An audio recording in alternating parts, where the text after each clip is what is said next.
Hello. Okay, this hopefully will be a useful video for all you working and gigging musicians out there. I compiled a list of gig tips that I would say some were learned the hard way, but just a little bit about me. I'm 61. I played in about 30 or so different bands. Still playing in a couple bands around Cleveland, Ohio, and been doing gigs since high school. And I try to take notes on gigs, stuff that went right, stuff that didn't go right. And anyways, I just kind of thought about it a lot. I compiled a list of a whole lot of stuff that I picked up. I hope you find this useful. I might do a part 2 of this as I think of other stuff that I may have forgotten. A lot of this is from personal experience. There might be some personal opinion here. Take what you want or take what you find useful. And but just a little bit, I made a note here. I played in wedding bands, musical productions, a theme park, country bands, original bands, cover bands, polka bands, a lot of polka music in Cleveland, Ohio, classic rock, acoustic duos and trios, wide range of venues from, small bars to actually some big amphitheaters and outdoor events. So hope you find this of value. Nothing is in order of significance, so I'm just going to kind of run through these. They all just kind of came to mind. I tried to jot all this stuff down. So let's start with the first one. I got a laptop here. I'm just going to be looking at my notes. So one thing I find really useful, I keep a memo recorder in my car. This guy right here, it's an RCA RP5120-A. This thing is really, really valuable. Oftentimes when you're driving, you think of stuff. And especially after a gig, you think about, okay, what went right, what went wrong, what do I need to work on? I keep this in my car all the time. I leave memos a lot. And I like these because nowadays I think cell phones are not legal to use. if you get pulled over talking into this, hopefully you can, hopefully you don't get pulled over. But anyways, long story short, after gigs, oftentimes I'm driving home, I'm thinking about stuff, and I'm like, okay, I need to fix something in this song or improve something, whatever. So these are really useful. If you don't have a memo recorder, you could always, if your phone will pair with your car, and you can call your voicemail or call a phone machine, leave a message. That's the next best thing. But I try to take notes on every gig. I try to learn from every gig, and I try to use each gig as a learning experience, a way to improve for the next gig. So something else I do is I actually keep on my amp, if it's a flat surface, I keep a notepad and paper because sometimes you don't have time to leave a voice memo or it's just too loud. I write down stuff. There's a band I play in, and there's videos on my YouTube channel. It's a power trio, and there's a couple of videos that we played at the Rock and Roll Hall of Fame, and they turned out pretty good. So I'm the bass player in that band. Just search for Rock Hall videos. But that band, Steve, the guitar player, and Tommy, the drummer, are very experienced. They're older than me. They know a ton of more songs than I do. It's not unusual for us to be doing a gig and for Steve to just call out a tune that we've never done before, and we just launch into it.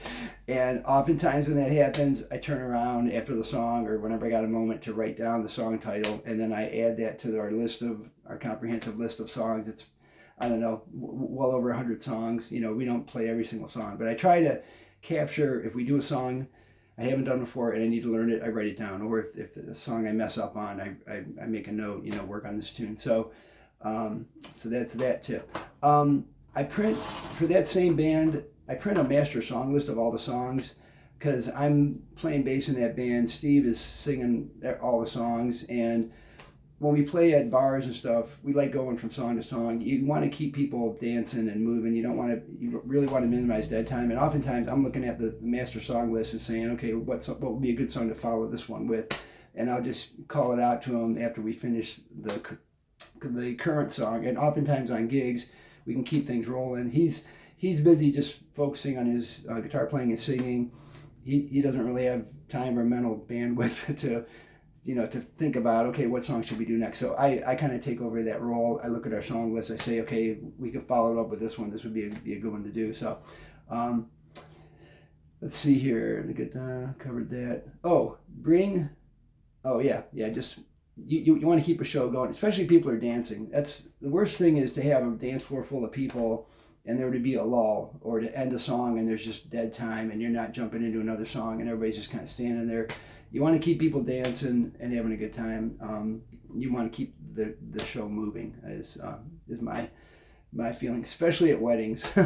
So yeah, this is a simple tip, bring soap to a gig, either liquid soap or bar soap. There's tons of gigs I've done at bars that were not obviously the best, and they don't have soap in the restroom, and I just I don't like having, my hands dirty or whatever, or greasy or whatever, and not being able to wash them before playing. I like having clean hands before I play guitar or bass, just to kind of keep my strings fresh longer and keep my instrument, cleaner. So that's a simple one. Bring bottles of water to a gig. The club may or may not have good water. They might not have bottled water. It's kind of good to have a couple bottles of your own.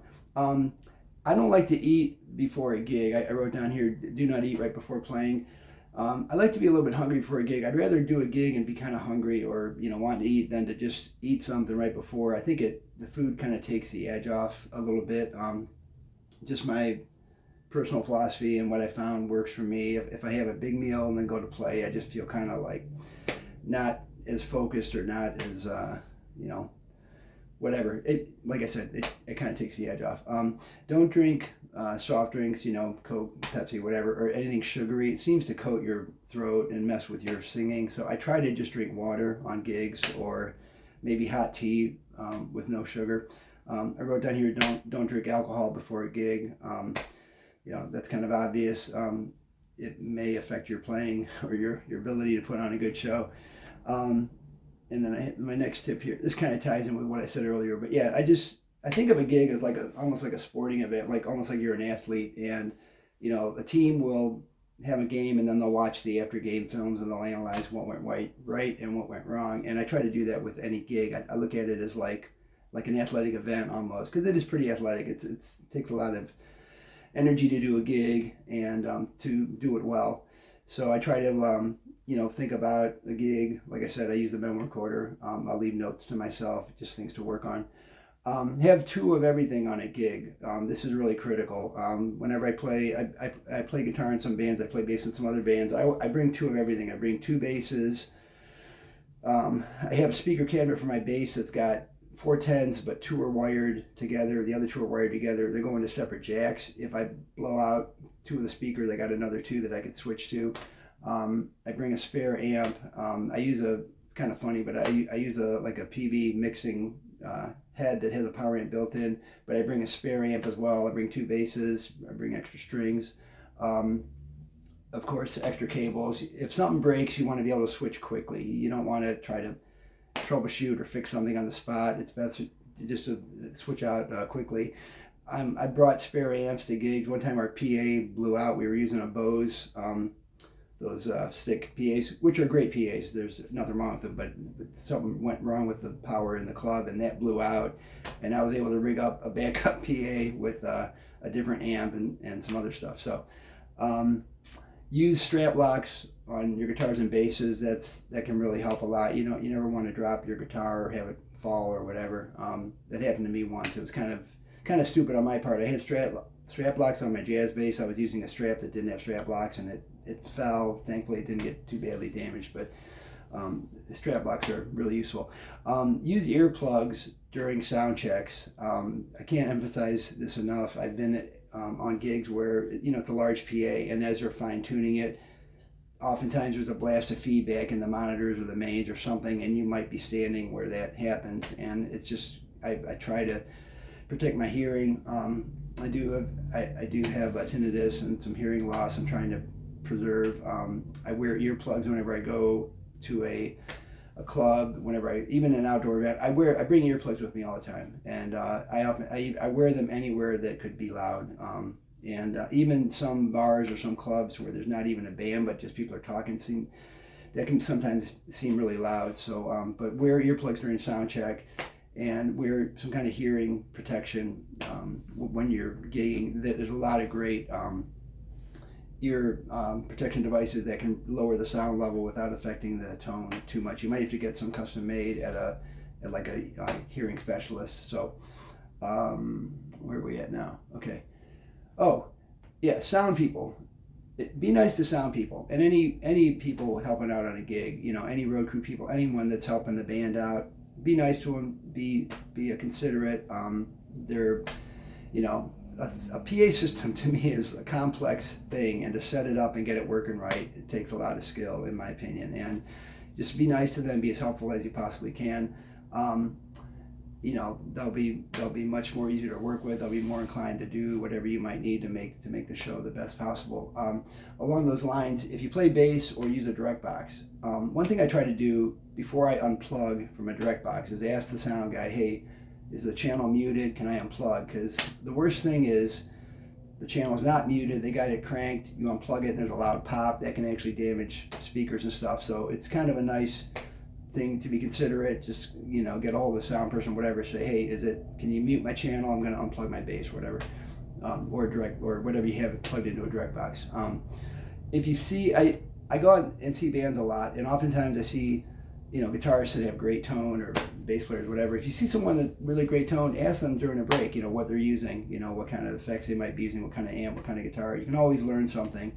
And so I try to make note of what people are using and what sounds good in a live situation. When I play bass in a band, this is kind of more of like a bass player tip, I guess, but I try to stand, especially if I'm filling in with a band, I try to stand where I can see the drummer's kick pedal, or, you know, the foot he's playing the kick drum. I try to really watch what he's doing on the kick and lock in with what he's doing. It's a great thing when the bass, that, you know, the bassist and the drummer should really be very connected and in sync. Okay, so you know, and it just makes the song sound a whole lot better. It just makes it kind of groove more. If you play guitar, or if you use a pick, you know, put a pick holder in the mic stand and fill it with, you know, a bunch of picks, so that if you drop one, you got one to grab immediately, rather than having to turn around if you got picks on your amp or something. I like having a pick holder on my mic stand. Bring a flashlight to gigs. You know, a lot of bars are dark, or even concert venues. You never know when you might not be able to see something. Oftentimes when you're plugging stuff in the back of your amp, it's dark. There's some bars I play in where we're in a dark corner and there's no light, and so it's really helpful to have a flashlight there. If you have a tube amp and it starts making weird noises, get the tubes replaced or checked. You know, it used to be, when I was a kid, this goes way back, you used to find vacuum tube testers in pharmacies and drugstores and all that, because a lot of television sets had vacuum tubes. You don't see those too often nowadays. You know, if you do get your hands on a tube tester, you can check the tubes in your amp if you think they're going bad. Tubes do need to be replaced. They do wear out. You know, as part of their functioning, they heat up. You know, they just wear out over time. And if your amp starts making weird sounds, don't just ignore it. I had a bad experience. Nothing against the amp manufacturer, but I had a Music Man amp, which I loved back in high school, and it was a tube amp, and it started making noises, and I thought, okay, the tube is gonna probably just burn out like a light bulb and I'll replace it. Well, tubes might do that, but they also might do what happened in my amp, which is one of the output tubes shorted, and it blew out the output, it fried the output transformer as well. So when I took it to the shop, the guy said, well, you got to replace the output transformer, you know, and, you know, I was in high school. I think it was like over $100 to fix it, which to me was like a fortune. So you don't want that to happen to you. A tube can die and take other stuff with it, and you don't want that to happen. So if your tube amp starts making noises, probably the safest thing to do is just replace all the tubes, or get them tested, or take it to an amp tech, see what they recommend. I know tubes are expensive, but so are unexpected repairs like output transformers. So I don't have one with me, but whenever I load my car or set up gear, I wear these heavy gardening gloves, like landscaping. I did landscaping when I was in high school and college, and you want to protect your hands. These are vital, and I wear these heavy. They're like heavy leather gloves, or whatever. You can buy them at a hardware store, you can buy them at a garden center, whatever, but just the nice, really heavy leather gloves. I like to wear those when I'm loading my car, when I'm unloading my car. There's a band I play in that I have videos on my channel called Pieces of Eight. 8-piece band, you know, horn section. We have a big truck, big PA, lot to set up. Everybody I notice wears those gloves, so we all protect our hands. And because, you know, cabinets, road cases and stuff, there could be a sharp edge, you know, whatever. So they're vital. You got to protect these hands. Oh, bring separate. I like bringing separate stage clothes. This is probably obvious, but when I set up, I like wearing just t-shirts, jeans, whatever, just comfortable clothes to set up. But if it's especially if it's a wedding, obviously, I'll bring a suit, whatever, or even a bar gig. I might change my shirt because as you're setting up, you might get all sweaty. It's kind of nice to have a fresh shirt to put on for the gig, and also when you're done playing and you're tearing down, it's nice to be able to change into casual clothes. Like when I've done weddings with bands, I like to when I'm done playing the wedding and we're tearing down, I usually go to the restroom, change into just jeans and t-shirts, and then I can put all my gear away without having to worry about messing up my suit, whatever. So bring. It's kind of good to bring, if you can, bring food bars to a gig. You don't know if you're going to get fed or not. You don't know if the food is any good, and food bars are kind of nice. They'll give you some food in your stomach without being too heavy. So it's kind of nice to have food bars as like a little backup, food source. When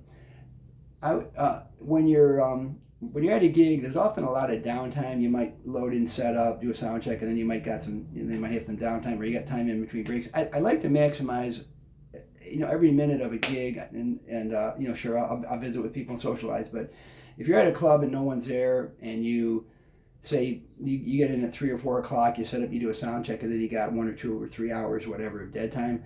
I like to practice. I like to get some extra practicing in. So this other tip I was going to give was bring a headphone amp. I use this thing a lot. It's a Korg Pandora PX2. I really love it. They don't make them anymore, but you can probably find them on eBay. This thing's amazing. It's got some great effects in it. It sounds great on guitar. Sounds great on bass. It has a you can plug your guitar and plug in headphones. It's got an auxiliary input. You can plug in a CD player or an MP3 player on 1/8" input, but it has a metronome drum machine.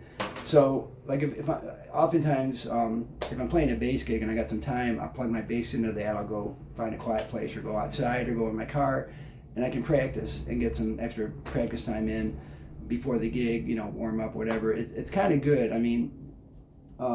When you want to maximize the time playing. As most of my life I've worked full-time jobs, and doing music has been the thing on the side, and I would love to have had a chance to practice more than what I did. So on a gig I try to maximize, any dead time I try to maximize that for practice. Learn multiple instruments if you possibly can. It can give you more options to gig. I play guitar and bass in different bands. I also play keyboards. I took piano lessons like in grade school and high school, and I still play keyboards. And there's some bands I play in where I'll play guitar and then some keyboards on some songs. I've done some musical productions where I was able to play some keyboard stuff, and it just gives you a lot more options. If you play both guitar and bass, that can open up a lot more gig opportunities. Learn to sing. This is critical. I'm actually taking voice lessons. I will mention I'm using the Ken Tamplin Vocal Academy course, which I really, really like. If you're thinking about vocal lessons, I would highly recommend it to check it out. You can kind of go at your own pace. It's online. And I've been a guitar player and bass player, my whole life. I haven't really been a singer. I've done backup vocals, but if you can do at least solid backups, that's a real big plus. If you can do lead vocals, that's a huge plus. And there's one band I play in. I got some videos on my channel. It's called The Raz. It's a tribute to the Raspberries. And if you listen to any Raspberries tunes, there's some heavy duty vocals on those songs. A lot of great harmonies, phenomenal harmonies, and very high vocal parts. And just so we try to nail those vocals, and that was a prime motivator for me to say, hey, I got to get my voice in better shape and work on it. So yeah. Check out Raspberry songs. Let's see here. Oh, okay, got that covered. Oh, go from song to song. I covered that already. No dead time. Yeah, I mean, sure, you can tell a short story or mention or talk about the band or whatever, but you want to pretty much keep the show moving on any kind of gig. This is kind of a little side note. My day job was electrical engineering. I'm still, doing work in that realm. Learn if you can. This may be a little bit out there, but learn something about electronics, and maybe bring basic tools to a gig. Craig Anderson wrote some phenomenal books called Electronic Projects for Musicians, and he even talks about knowing something about electronics can save a gig. And I did a video on my channel of gigs that I was able to save in a sense by knowing something about electronics. So it can't hurt. It can only help. If you got time, if you're into tech stuff or whatever, get the Craig Anderton books. They're like a good place to start. And of course, nowadays there's tons and tons of great content on YouTube. I might do some videos along that topic as well. It kind of helps. I wrote down here, know how to hook up a PA system or how PA gear should be wired. That can come in handy too, especially if you're playing a gig somewhere and there might be rented equipment, or there might be people there that might not be as experienced as you. You might be able to help, get something working. So the worst thing is to be at a gig and have, equipment issues that prevent you from playing. So, talking about cover bands, I played in a lot of cover bands, and I have down here, if you're doing covers, listen really closely to the original and make sure you're playing the part correctly. I think that this is just my personal opinion. Got some police coming back. If you're doing covers, I think it's great to really nail the song. Just nail the solos, note for note, the tone if you can, the key, the tempo, just everything. There's a video on my channel. I got to play with John Elefante, who was one of the lead singers in Kansas, and we did Carry On Wayward Son, and we did Dust in the Wind. The Dust in the Wind version, if you watch it, it's a different arrangement than what you heard on the radio when there was a hit. But Carry On Wayward Son, I spent a lot of time. I really tried to nail the solos note for note as they were on the record. I didn't improvise at all.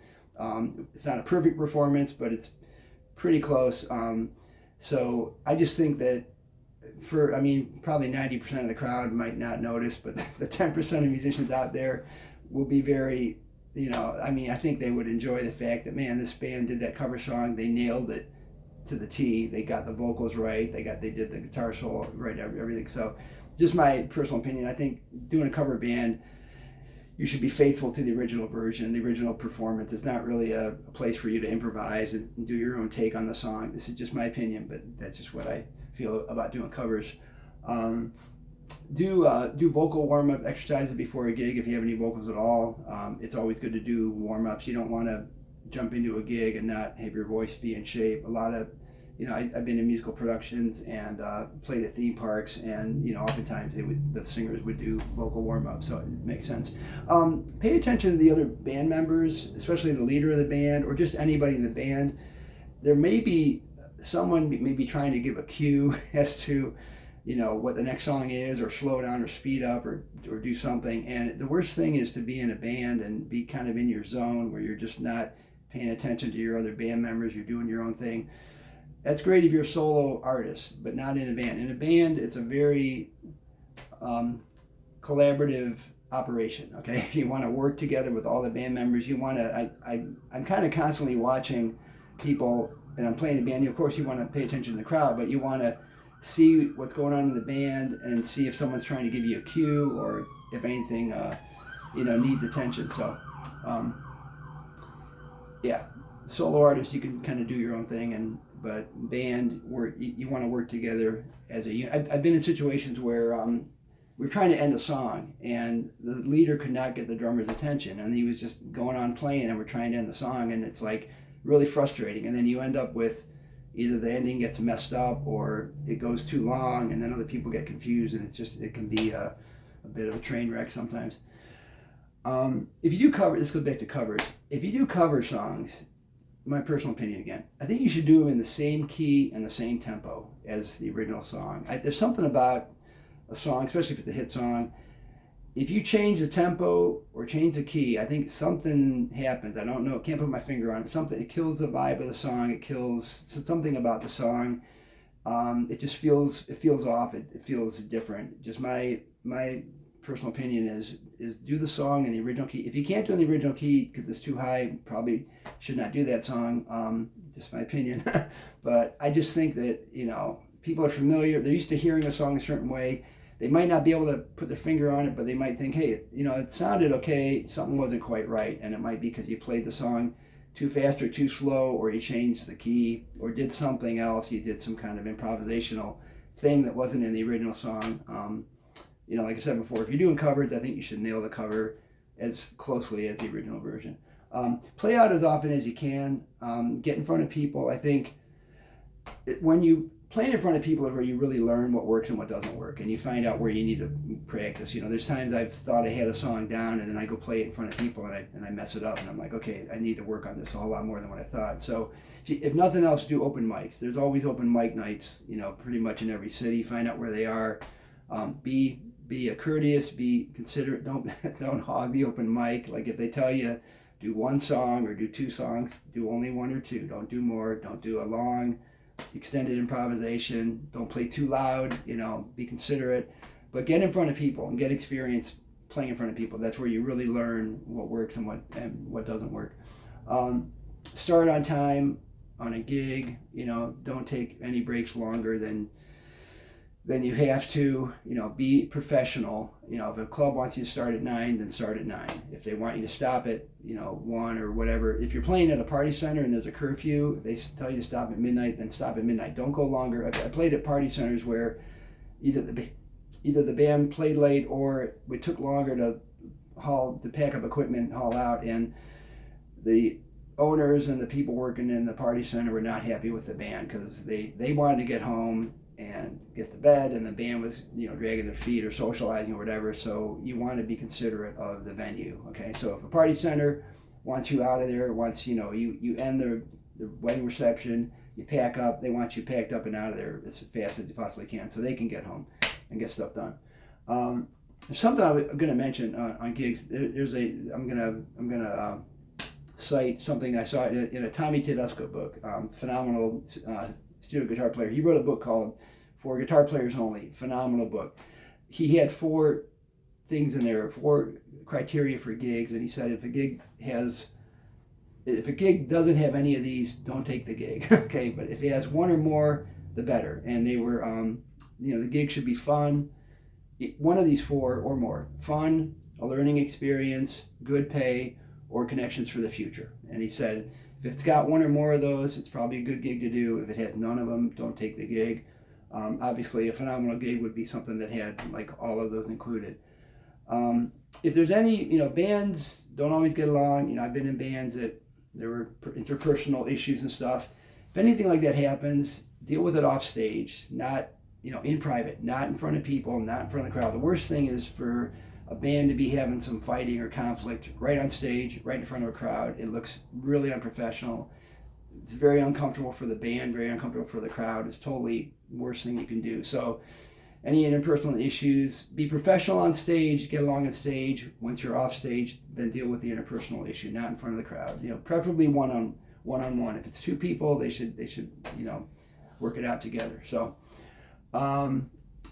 just as far as doing gigs, as best as possible, stay in shape, get enough sleep, eat decent food, don't eat junk food. Playing in a band, I think, is like almost being on like a sports team. It can be really physically demanding, especially when you're doing multiple gigs over several days, or 2 gigs in one day or whatever. I mean, it can, as you probably know, it can take a lot out of you. You want to stay in shape. If you're overweight, maybe lose some weight, and exercise, eat good food, drink a lot of water, get enough rest, and avoid substances as much as possible. I probably harped on this before. Strive constantly to improve your skills on your instrument, your vocals. If you're a singer, you should probably never stop taking lessons. Who was it? Randy Rhoads, I think. Yeah, in Ozzy Osbourne. Phenomenal guitar player. Articles about him where he'd get into a city and look for a guitar teacher to take lessons from. And the guy was an amazing guitar player, yet he was still wanting to learn, wanting to improve his skill. And I think that's a great thing to do. Is as good as you think you are, you can always learn something. There's always someone at a higher level than you. So try to learn something on a regular, keep improving, this is really important. This almost cost me my life. I'll explain. If you're driving home after a gig and you're tired, pull over and sleep if you have to, okay? I've done this many times. I've been really tired after a gig. I knew I was tired. I was having trouble driving. I was having trouble staying awake. What I found works, I tried to find an upscale hotel and park in their parking lot, thinking, okay, this is probably a fairly safe, neighborhood.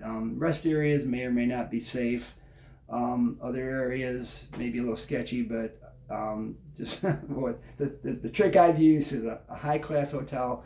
Probably has high class people staying there. It's probably hopefully in a fairly safe area. So I have done that many times. I have slept in my car, even if it's an hour or two, or drink coffee if you drink coffee or tea or anything.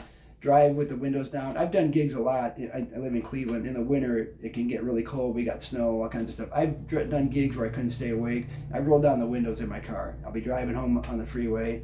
It's 20 degrees, 30 degrees out or whatever, and I don't care. It's keeping me awake, Or I pinch my leg with my hands, anything. I move my legs. The reason why I say all this, and the reason why I talk about, how it can be dangerous, I was doing a show at a summer theater in out east of Cleveland. There's a place called Geneva on the Lake, and there was a theater house there. Believe it or not, it was a burlesque house at one time in the past. And anyways, back in 1980, I'll be specific with the details here, so this is a true story. Summer of 1984, I was playing in a musical production. It was Godspell, and we did 10 weeks of shows, 4 shows a week, Thursday, Friday, Saturday, and Sunday. And I was living in Cleveland, and I would ride out with the keyboard player to the theater, and we do a show, and then we drive home, the same night. Oftentimes I would, well, not oftentimes, but a couple times in the summer, I would stay in the theater. There were like some dressing rooms upstairs. A few of us would stay for the weekend and sleep upstairs, whatever, to save driving home. But it was like an hour drive home on Route 90, okay? And Route 90 goes from, way east of Cleveland into Cleveland. So anyways, after a show, we're driving home. John, the keyboard player, was driving home. I'm sitting in the passenger seat.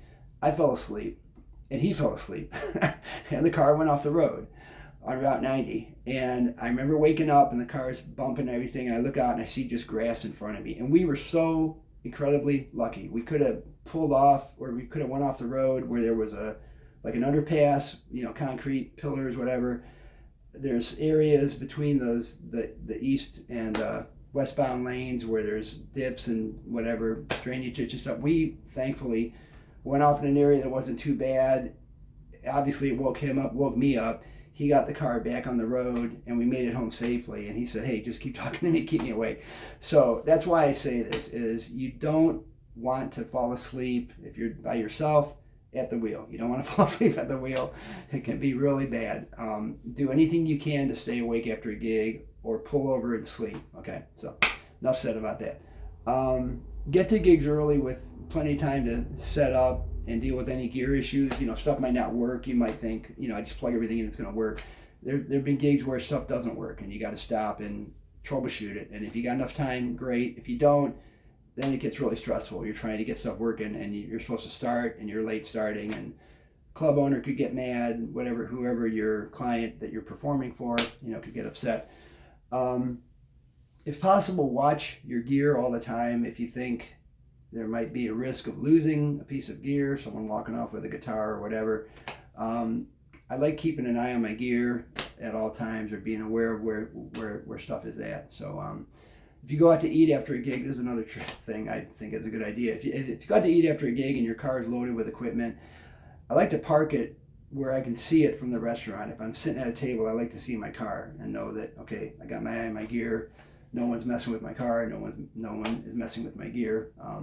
Or if you have your gear in your car, maybe cover it. I've done that a lot. I've had stuff in the car, and I'll just cover it with blankets or whatever.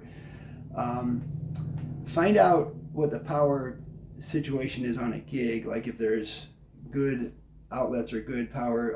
There were 2 gigs I did. I remember this really clearly, and one was recently. One was last summer. It was with Pieces of 8. We played an outdoor gig, and there were outlets that were probably 100 or more feet away from the stage, and we ran these long extension cords. And the whole gig, we got through 1 or 2 songs, and not the breakers would trip, but the ground fault interrupters would trip on the outlets. And I'm going to get techie for a minute, but the ground fault interrupters sense that there's an imbalance of current from the hot and neutral lines of the outlet. And if there's an imbalance, the circuitry thinks, okay, current's flowing through another path that it shouldn't be flowing through to ground, meaning a person, someone's body, and the breaker, and not the breaker, but the outlet shuts off. So we did a gig. It was pretty comical, almost. Well, it was uncomfortable. We got through it. I was jumping off the stage every song or two, resetting the outlets, and then we'd get through another song or two, and they would trip again. And it was because we had these long extension cords that caused issues. Another gig was a wedding reception at a kind of a remote area at someone's house where they set up a tent way far away from the house, and we had these long extension cords running out there, and we had weird issues. The amps were not working right. There was probably a voltage sag issue. Our guitarist amp didn't sound right. My bass amp didn't quite sound as good as it normally does. The PA wasn't working great. It's like, if there's going to be a situation like that, you might need to rent a generator. If you're going to be away from clean power, you might need to rent a good quality generator to provide power for the band. So find out before a gig if it's going to be any kind of weird situation. If it's in a building, you're probably safe. If it's in a field or somewhere unusual, find out beforehand so you can plan accordingly. Bring a dolly or cart. Roll your gear as much as possible instead of carrying it. That's probably common sense, but I was playing in bands and carrying my gear everywhere, which was kind of stupid. And now I have these rolling carts that I'll put all my gear on, and it makes it so much easier to get gear to a gig. If you have guitar pedals, make sure you can see the indicators. You might be doing a gig outside in sunlight, and you might not be able to see anything. I have a Boss GT6 multi-effects guitar pedal, which I like a lot. The thing's really old, works great though. I use it on guitar, I use it on bass. I love it. In bar gigs and indoors, it's fine. Outside, you can't see the display at all. I can't see to tune it. I've had to put like t-shirts or something to cover it to block the sunlight so I can see the indicators on it. So be aware of if your stuff might not be viewable in bright sunlight. Plus, I think I did a gig where it was right in bright sunlight, getting baked, and it would shut down. It would keep restarting or doing weird stuff. So that I learned in the future to just cover it with t-shirts or something so it doesn't overheat. So, but make sure you can see your indicators on an outdoor gig in bright sunlight, and you might have to angle your pedal board or cover it or something to make sure that you can see the LEDs. If you notice something is broken, anything at all, get it fixed before the next gig. Make a note of anything that's broken. If a cord's bad, throw it in a separate container, put tape around it or something, label it with a sharp, put duct tape around it, label it with a Sharpie, bad cable or whatever, and get it fixed before a gig. You don't want to have broken stuff on a gig and then show up at the next gig and the stuff's still broken. You want to get it fixed or replaced. You want to not have any interruptions on your gig. If you have batteries, test them periodically. I have this really cool battery tester. I don't have it right here in front of me. It's I'll put a link to it. It puts an actual load on the battery and really gives you a good indication of the battery life. It gives you like 20, 40, 60, 80, 100%, battery life left. And I think it's called the pulse load tester. I'll think of it, or I'll put a link in the video, but highly recommend it.